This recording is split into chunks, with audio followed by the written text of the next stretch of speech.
मैं आपको एक ऐसी होलनाक हकीकत से आगाह करूंगा जिसके मुतालिक हर जिंदा दिल इंसान का जानना और समझना निहायत ज़रूरी है।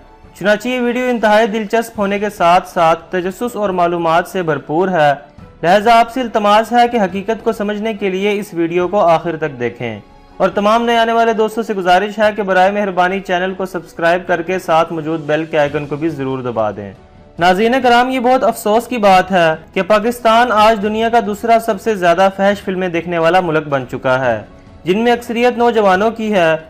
और याद रहे कि पाकिस्तान की कुल आबादी का 60% नौजवानों पर मुश्तमिल है और दुनियाए कुफर इस कौम को बदनाम करने पर मुत्तहिद हो चुकी है। ये इनका 5th जनरेशन वार का एक हरबा है। दोस्तों, आज हम जिस फौज और ISI पर नाज करते हैं वो इनका मुस्तकबिल बर्बाद करना चाहते हैं। इसके अलावा पोर्न वीडियोस देखने के हमारे माशरे पर जो असरात मुरतब हो रहे हैं, इनमें बे औलाद अफराद का बढ़ना, दिमागी कैंसर का शिकार होना, मियाँ बीवी का एक दूसरे से अलग होना, मुस्बत सोच का ख़त्म होना और कम उम्र में बालिग होना शामिल है। मोअज़्ज़ज़ नाज़रीन, जब हम सोशल मीडिया के ज़रिए डैम बनवा सकते हैं, लोड टैक्स ख़त्म करवा सकते हैं, ज़ैनब को इंसाफ दिलवा सकते हैं, तो क्या हम तमाम पोर्न साइट्स को पाकिस्तान में हमेशा के लिए नहीं बंद करवा सकते?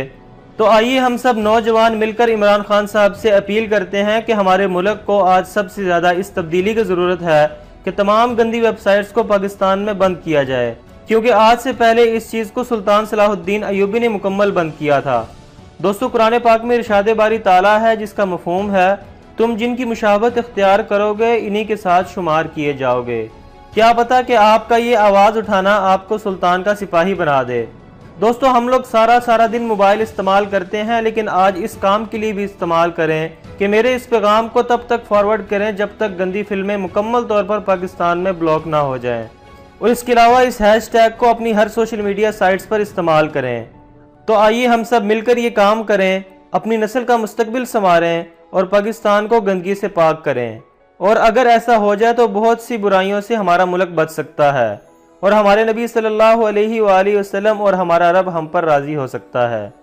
मज़ीद हमारा चैनल सब्सक्राइब करके हमारी हौसला अफजाई करें। खुदा हाफिज़।